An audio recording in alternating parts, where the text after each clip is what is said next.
ponto até para orientação dos tribunais, né? Porque se nós estávamos fundados só nesses dois precedentes, duas liminares do ministro Eros Grau. Se já houve decisões de outros que possam servir de referência, então no próprio Supremo não há, pelo visto, consenso com relação a esses dois precedentes do Mato Grosso, das duas liminares monocráticas, decisões monocráticas. Nesse caso, eu entendo que a posição do conselheiro Humberto é a mais prudente. Porque, conselheiro Rui, se só houvesse, como decisões do Supremo, essas duas do Mato Grosso, então nós nos renderíamos, porque o Supremo ainda não teria se manifestado sobre a matéria para evitar, provavelmente, estaremos estendendo para os outros casos, como no caso agora do Espírito Santo. Mas se outros ministros já decidiram em sentido contrário, então cai por terra até a força desses precedentes, desses dois do Mato Grosso, que fica apenas com relação ao Mato Grosso, até que haja decisão lá. Do PCA 395, né? 395. Então, Vossa Excelência... Nesse caso, eu acompanho o eminente conselheiro Marcelo Nobre. Só nesse ponto. Eu acompanho o relator, presidente, com o adendo trazido pelo conselheiro Antônio Humberto.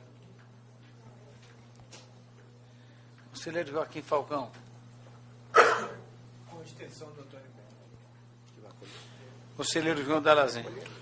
Senhor presidente, senhores conselheiros, eu estou substancialmente de acordo com o eminente relator, mas não posso externar uma preocupação com o voto de Sua Excelência no tocante à questão da listagem, conselheiro Rui Estouco.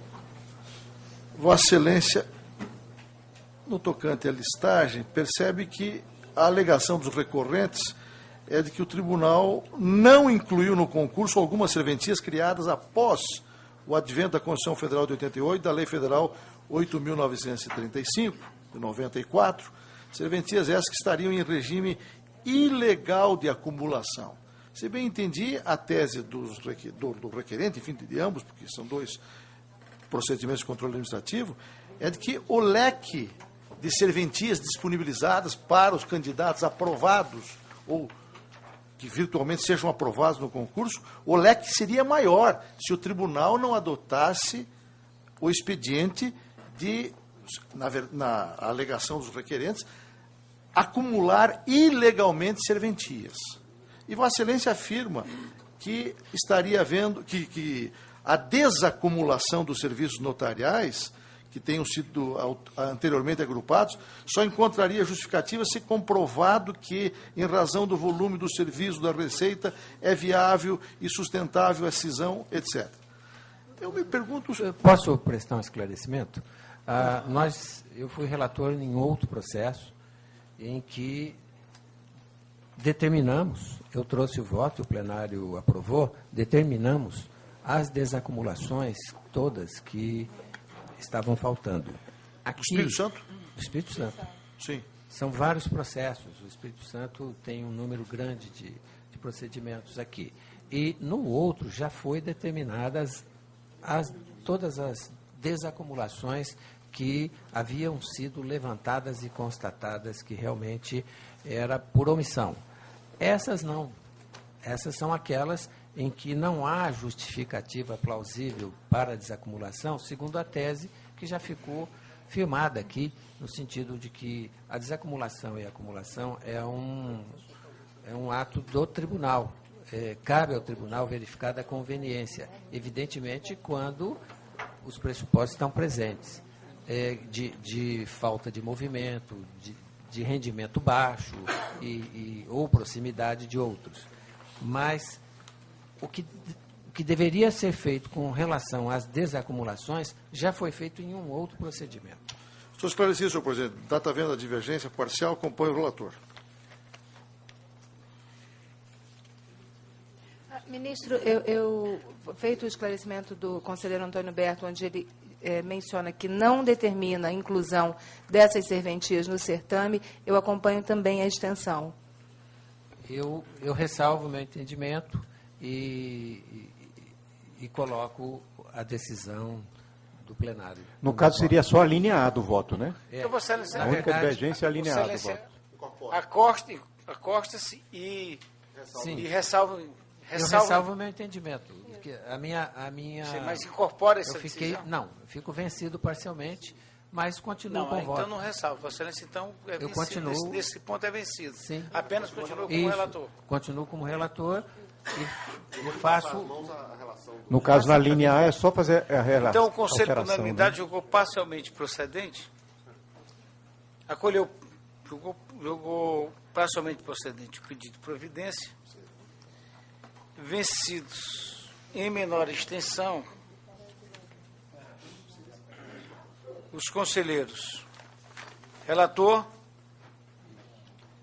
Maíra Maia, Altino Pedroso e João Dalazen. É isso? Perfeito. O processo que vamos acompanhar agora é o pedido de providências 489 que vem do estado do Pará. O corregedor das comarcas do interior do estado pediu a suspensão do processo de promoção por antiguidade da juíza da comarca de Abaetetuba, onde ocorreu o caso de uma menor presa em uma cela masculina. Não existe ainda processo disciplinar contra a juíza e a remoção por antiguidade da juíza aconteceu em fevereiro. Assim, o Conselho manteve a decisão do Tribunal de Justiça, que não viu impedimento legal para a promoção da juíza. É um pedido de providências por parte do corregedor de Justiça das Comarcas do interior do estado do Pará, em face de decisão do Pleno do Tribunal de Justiça, que não acolheu proposta do corregedor no sentido de suspender a votação de um processo de remoção da doutora Clarice Maria de Andrade, juíza titular da Terceira Vara Criminal da comarca de Abaetetuba, para a comarca de Castanhal. Em decorrência de notícias veiculadas, dando conta de que essa magistrada teria autorizado a presença de uma menor encarcerada junto com homens na mesma cela em uma delegacia da comarca de Abaetetuba, em decorrência do que foi instaurada a sindicância, que culminou com representação perante o Conselho da Magistratura do Estado do Pará, que, por sua vez, ofereceu a referida representação ao Pleno do Tribunal para eventual instauração de processo administrativo disciplinar. No caso, em exame, Excelência, o processo de remoção era remoção por antiguidade, foi deflagrado antes desses acontecimentos e, com parecer, inclusive, da Corregedoria, a doutora Clarice seria a magistrada que, naquele momento,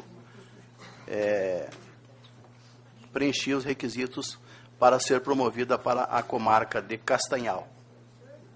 E essa promoção foi referendada pelo Pleno. O Pleno não acolheu o pedido do corregedor no sentido de suspender esse processo de remoção. Em decorrência disso, ele traz ao conhecimento do Conselho. Eu analisei o processo e não vislumbrei em nenhum momento qualquer possibilidade de se modificar, se fosse o caso, o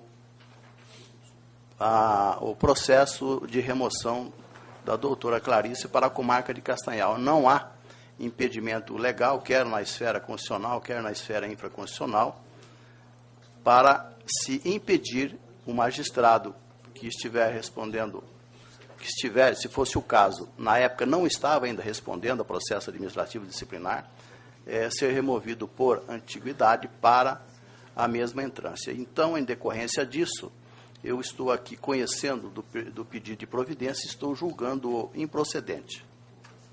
É a proposta de voto. Eminente relator, o Conselho por unanimidade negou o provimento do pedido de providência.